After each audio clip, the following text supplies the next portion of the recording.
unlawful incursion in international waters. There were 3 communications. The first is when the speedboats arrived. The second is when the quadcopters, drones that can kill, arrived, 2 of them. And then the third one was when the boat was re-surrounded, intercepted, and boarded by Israeli soldiers. But the point is that this boat should have not been intercepted in international waters. I was on the phone with the captain around 11 p.m. UK time. I heard the alarm and there was quite a moment of panic on the boat because the boat had been surrounded by about 5 speedboats. And then I received another phone call. There was much more anxiety. I could hear in the voice of the captain and the others because the boat was surrounded by drones. 2 drones had been seen. I asked them to identify what kind of drones, if they had the capacity.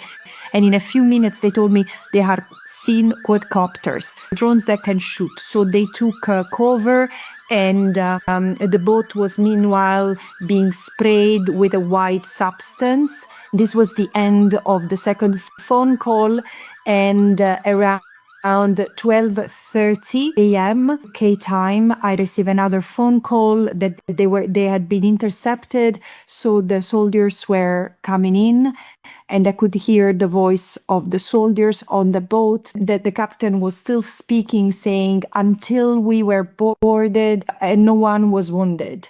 And then the communication was cut. Israel has absolutely no authority to intercept and stop a boat like this, which carried humanitarian aid and most than everything else, humanity to the people of Gaza. You know, there should be state navies breaking the siege instead of a boat of volunteers risking their life. But this is what we are left. The humanity of these volunteers.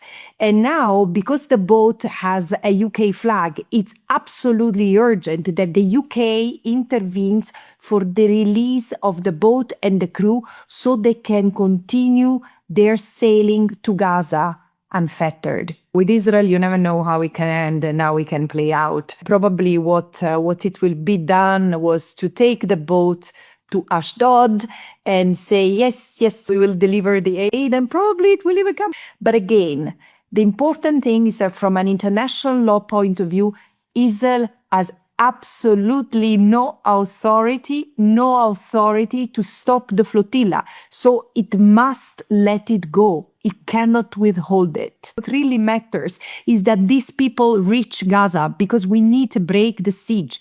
I insist, the siege is unlawful, and it's unlawful for all member states who have, among others, the obligation to prevent genocide. What is Italy doing to prevent genocide? What is Australia doing to prevent genocide? I can tell you, pretty much nothing. Why do I say that? Because over 600 days of genocide, and there is a wall-to-wall consensus that is mounting among genocide scholars. It's not just me 1.5 years ago denouncing genocide with other UN independent experts. That of course Israel refutes. Does it matter? There is an obligation to prevent genocide, and it cannot wait an international tribunal, and we cannot wait for the genocide to be completed before intervening. As of January 2024, your state, like my state and all others, are obliged to prevent genocide. So the question is, why are you still mentioning what Israel says instead of mentioning the International Court of Justice? And while it will take time to investigate responsibilities of member states who have not taken all measures necessary to stop the genocide, the question is why this boat is so dangerous. It's precisely because of the precedent. But in my view, considering the momentum and considering the disgust of the people for what Israel is doing with the connivance or complicity of most Western governments in the global minority and some in the global majority, I just hope that more flotilla will sail toward Gaza and will break the siege.